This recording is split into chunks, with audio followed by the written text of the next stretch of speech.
Hello everyone, I am Demented Kirby, and welcome to my channel, The Commander Tavern. The Commander Tavern is a channel dedicated to my favorite Magic the Gathering format. The Brewery is a series on this channel showcasing my spicy brews and other deck techs.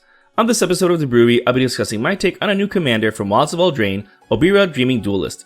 This video is sponsored by Wizards of the Coast. You can pre-order your Wilds of Eldraine product using my link in the description. That would really help out the channel and no extra cost to you. To see other cool folks who support my content, check out the description below. That also helps out the channel at no extra cost. But the very best way you can help support the channel is with my Patreon. There are plenty of perks for being a patron, such as early access to certain videos, exclusive deck techs, gifts, and more for as little as $1. You can also support my channel for free by simply liking, subscribing, and sharing, which also helps out a lot. I put out a video every Monday, so you don't want to miss out. You can join my Discord server for free if you want to join the Commander Tavern community. All pertinent links are down in the description.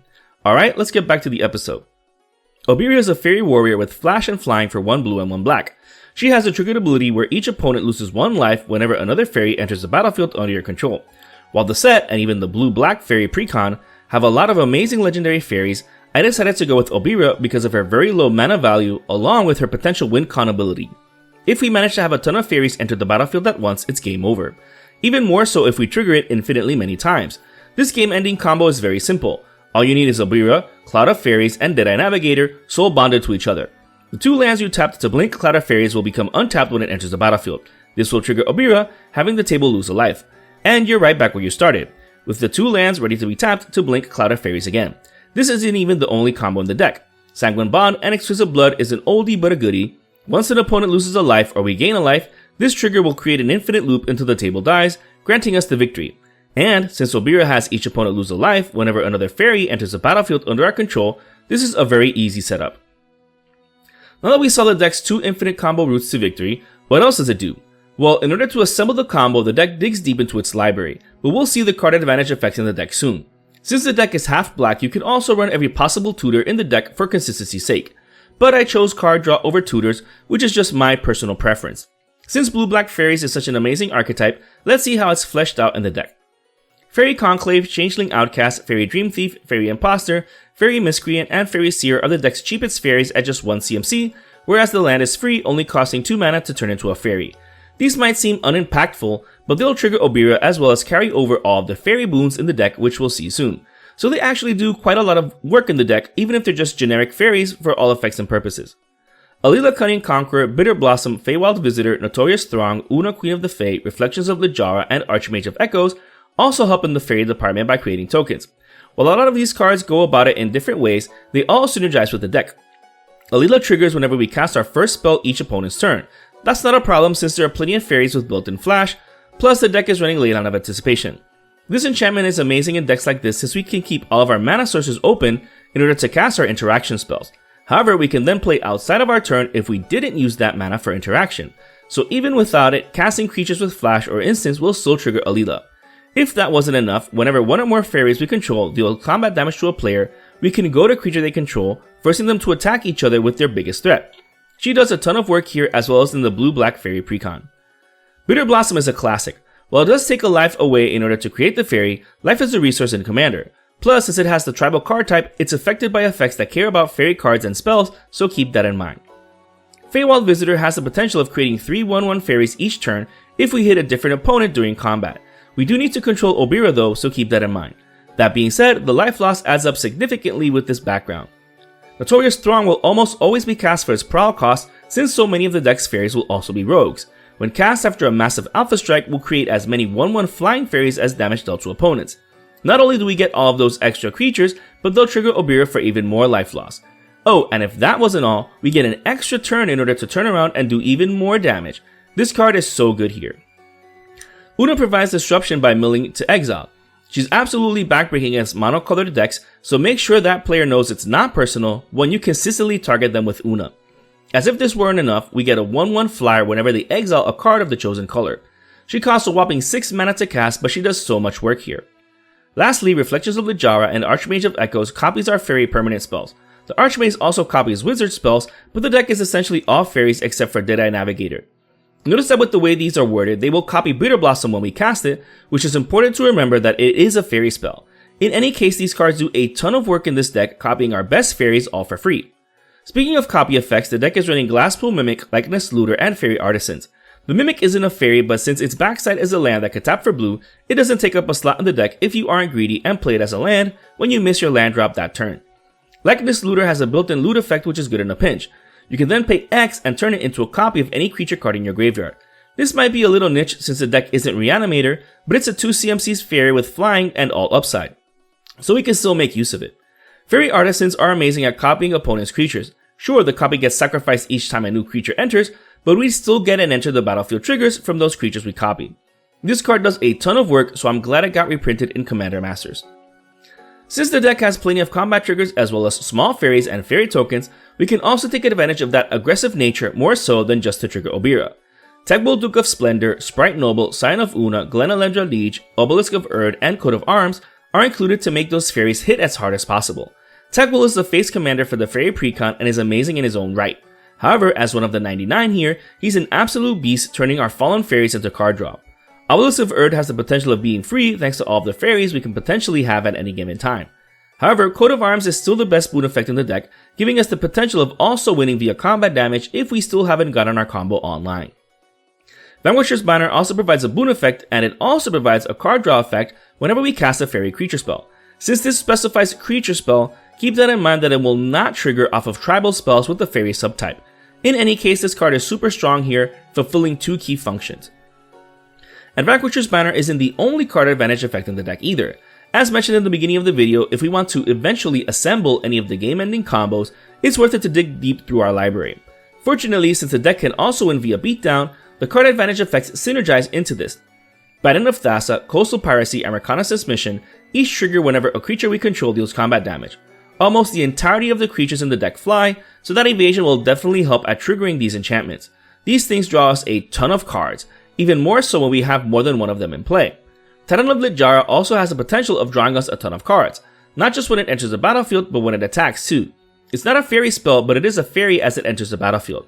The more fairies we have, the more cards we'll draw, with the only drawback having to discard a single card afterwards. Distant Melody also draws us a card per fairy we control. Its only downside is being a sorcery since we would only be able to use it once, but sometimes that once is all we need. Fairy Mastermind can be flashed in, which is great, especially on a 2 CMC 2/1 fairy with flying. Not only do we draw a card whenever an opponent draws their second card each turn, but if we have plenty of mana and an empty hand, we can sink our mana into it to draw cards. This card is so good. However, even this pales in comparison to Kindred Discovery. This enchantment provides insane levels of card advantage. Not only do we draw a card whenever a fairy enters the battlefield under our control, but whenever a fairy attacks. It doesn't even have to deal combat damage like the first 3 enchantments. This card should be an auto-include here. The deck draws so many cards that Reliquary Tower, Thought Vessel, and Decanter of Endless Water are included. The first one doesn't take up a slot on the deck, and the other 2 are still useful in a non-greed deck like this one, since they also function as mana rocks. Soul Ring is the only other mana rock in the deck though, since there are still plenty of colorless sources of land-based mana wrap in the deck, which we'll see soon. Apart from strict card draw, Fairy Harbinger is the only tutor effect in the deck, and that's because it's limited to fairy cards. This means that you can tutor for any fairy creature in the deck, as well as tribal card with the fairy subtype. This makes this card too resourceful not to include. Sure, as I mentioned earlier, you can just run the best any card tutors in the deck, but this has flash and is a 2/2 fairy with flying. It does cost 4 mana, but it's worth it.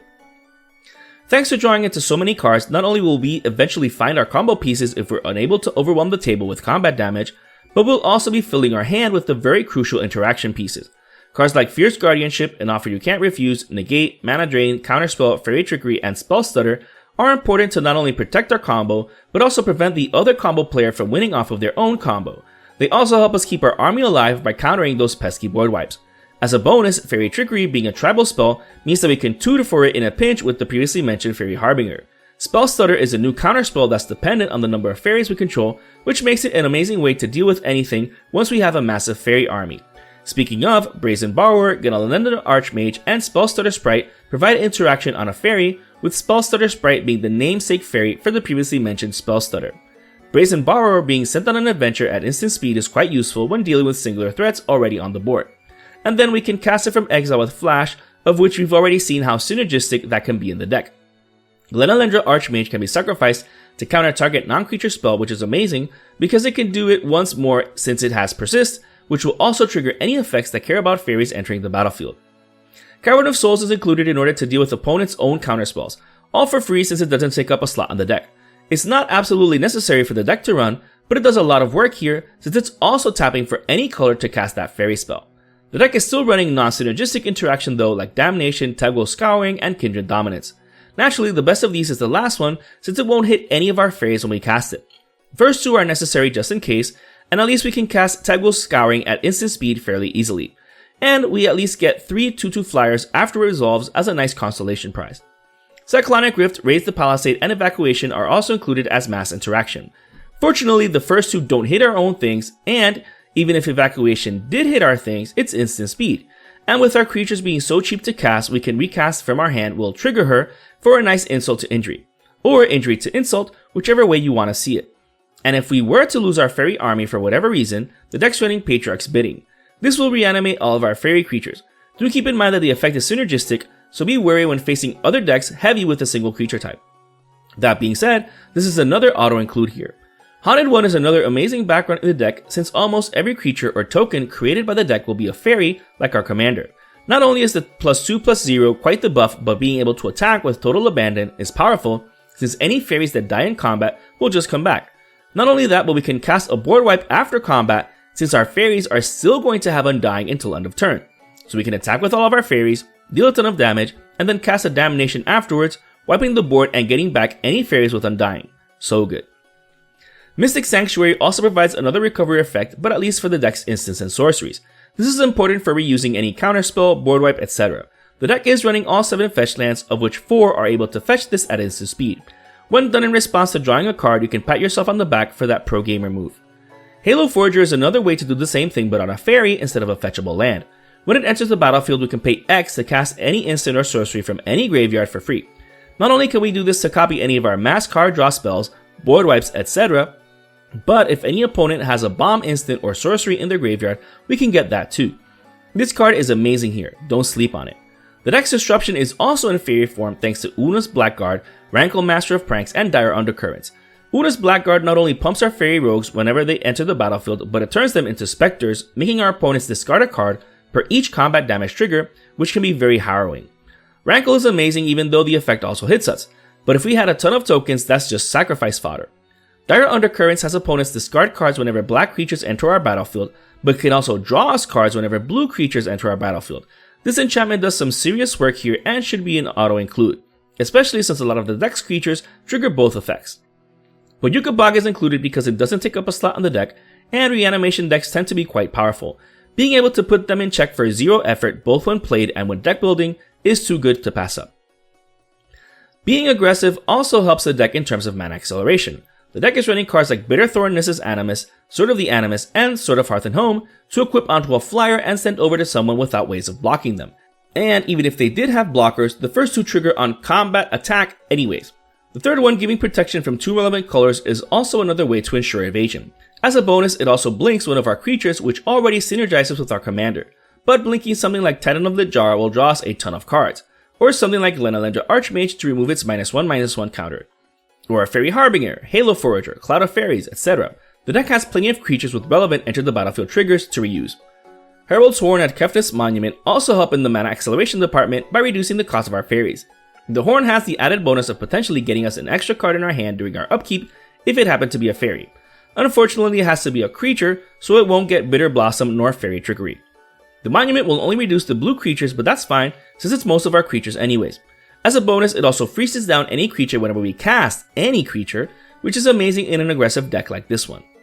Nykthos Shrine to Nyx is the best mana acceleration piece in the deck since it has the potential of adding a ton of mana. If this is untapped with Cloud of Faeries, not only will Deadeye Navigator give us infinite ETB triggers, we'll also get infinite mana. So if we didn't control our commander, we can cast her from the command zone and then win. The rest of the deck is just the rest of the lands. The deck's running Watery Grave, Sunken Hollow, Fetid Pools, Ice Tunnel, Contaminated Aquifer, Morphic Pool, Secluded Glen, Command Tower, and Ancient Tomb, along with Urborg to move Yawgmoth for color fixing, and 8 islands and 3 swamps for the basic land wrap effects in the deck. As with all of my deck techs, you can build your mana base according to your budget. Whether you include more expensive cards or even cheaper cards is up to you. You do you. This brew is just an idea of how to build around Obyra Dreaming Duelist. What I love most about this commander is that you can helm an aggressive fairy deck with it, but still have the potential to win by combo if you wanted to. So if you don't want to win by combo and just want to smash face with it, you can. However, the Life Loss ETB trigger is too good to not make the most out of it. If you're interested in the deck list of this spicy brew of mine, you can find a link to it down in the description. I would like to thank all my patrons for supporting me, and a quick shout out to all my higher tier patrons, the brewers, for their patronage. I'd also like to thank Wizards of the Coast for sponsoring this video. Don't forget to check the links in the description too. They also help out the channel.